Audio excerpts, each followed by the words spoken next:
How's it going? Welcome to my weekly cosmic weather forecast, where I sit down with my cup of tea on Monday morning and invite you to do the same as we discuss the upcoming cosmic weather events for the week as it relates to astrology. I'm talking about the week of September 3rd, 2018.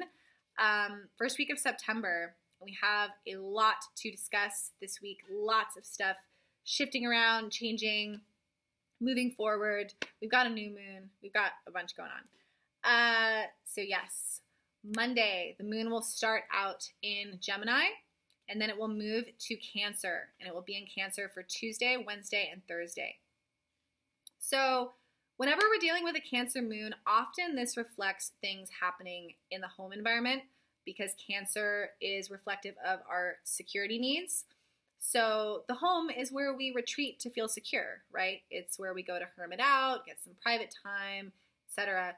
So a lot can be happening at home this week. We also have the moon in Cancer opposing Saturn, Pluto, and Mars in Capricorn. So this might be stuff at work as well. The home space, the workspace, and how these two interact together. Simultaneously, we will have Mercury enter Virgo on September 5th. Now, Mercury is the cosmic messenger. I like to think of it as the wires in the brain. It's cerebral processing. Mercury reflects the intellectual interests of a being and the way that they also communicate. So if someone's Mercury is in Scorpio, for example, they are likely to have an interest in topics such as criminal investigation, the Illuminati, ancient Egypt, sexuality, murder, kind of deep occult, shadowy scorpionic topics.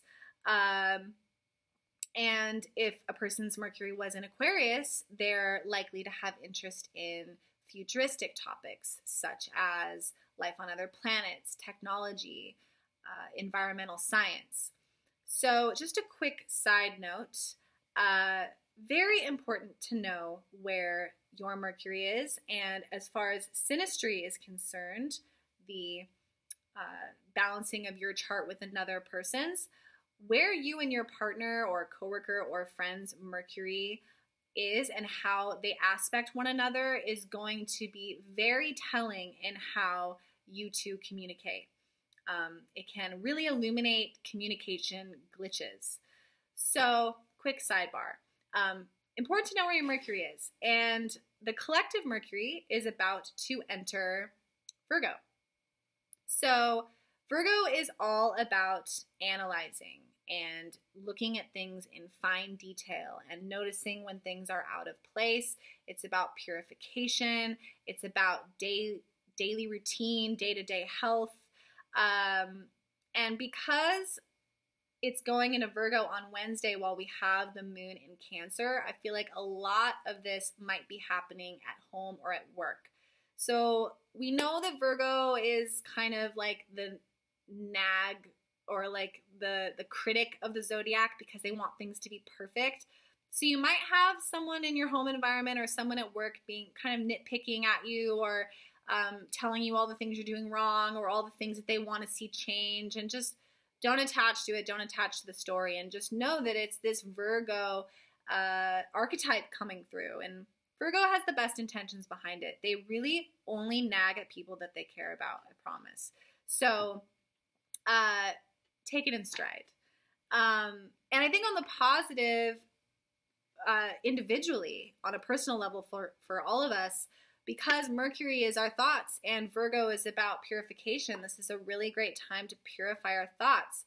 Great time to integrate a positive daily affirmation into our daily practice, or notice if our thoughts are negative or unhealthy. And this is the key component to manifestation potential, because doubt and negative thought forms, of course, are really a huge hindrance to the process. So we can kind of streamline that and get that in more alignment.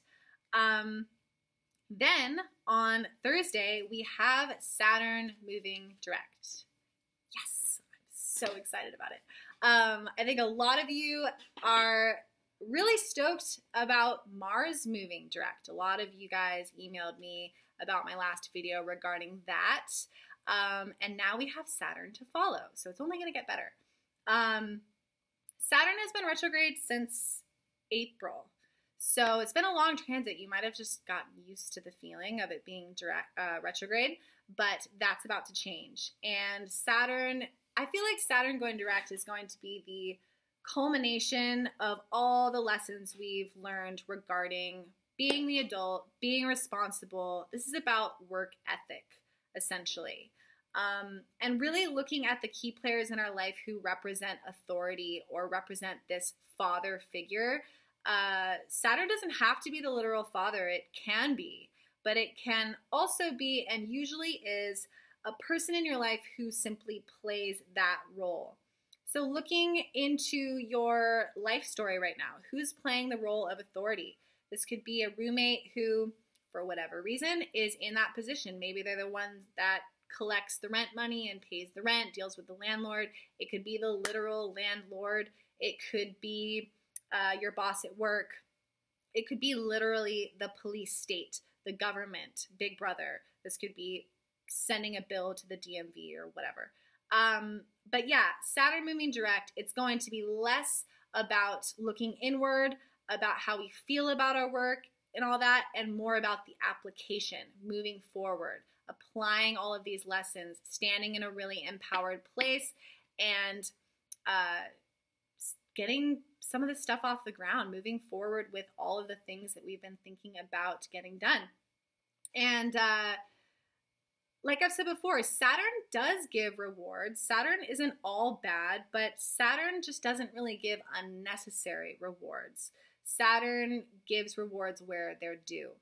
So midweek, you might experience this. If you've been, on your grind and you've been busting your ass, you might get a promotion or you might get a work opportunity that you've been waiting a long time for.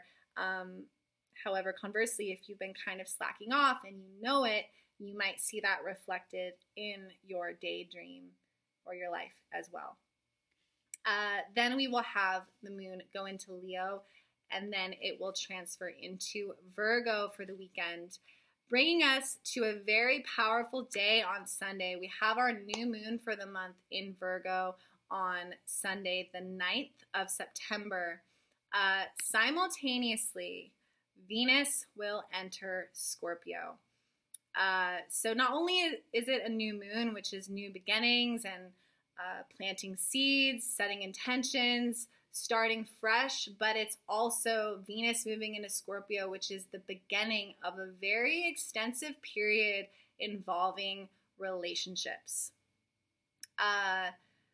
Venus and Scorpio, I'm laughing because I don't know how much I really want to go into this right now. I think I'm going to have to do a whole video on Venus and Scorpio. My Venus is in Scorpio, so I know all about it. Venus in Scorpio is intense. And I believe Venus is going to be retrograding, on at 4 degrees Scorpio coming up here. So it's going to go retrograde back into Libra, and then it's going to go direct and go back into Scorpio. So very intense period regarding relationships coming up, guys. And Venus in Scorpio is about faded relationships. It's not about surface level, hi, how you doing, met you at the bus stop type of thing. This is more like going as deep as you possibly can with another person. This is soulmates. This is karmic connection. This is tantra, the deepest merging. This is symbolic death of the ego. This is having your deepest fears and insecurities, fears of abandonment, coming through your reflections with another person on a very deep soul level. I think that it's going to be a very passionate and exciting time coming up, starting on Sunday. But again, this is going to be several weeks long. I think that it's going to be difficult for some karmic relationships, some soulmates that are going to have to kind of ride this out and hang on tight or sever and walk away. So lots to be revealed, but Sunday, during the initiation of this transit, we do have this new moon in Virgo, and Virgo is all about health. This new moon opposes Neptune, so there is this dreamy, very spiritual quality to the new moon. But I think that for some reason the saying cleanliness is next to godliness keeps coming into my field, because it really feels like that. I think it's going to be a time of really wanting to put our best foot forward in regards to our health and purifying our life, and seeing that reflected in our relationships and who we're spending time with, and only really wanting to go deep with a person that encourages us to step into our highest self and really cares about our health as much as we do. Virgo is all about selfless service, so you might also feel inspired to do some kind of humanitarian event, or put your efforts outside of yourself and into the world. Virgo is, of course, Earth element. We have a lot happening in Earth. I think we have 7 planets in Earth during this new moon, so it's very, very grounded, very earthy energy. And I think that all of us as a collective, with everything that's been going on with our planet, Sunday, it's going to be hard for even the most stubborn to ignore that, which is good. So yeah, I hope to do a video just on that new moon, but that's about it for the week, guys. Thank you so much for tuning in. If you would like to reach out to me for a natal chart reading, you are more than welcome to do so. And if you have liked this video, please do give it a like and a share. I truly appreciate it. All right, guys, enjoy your week. Thank you for watching, and I will see you soon.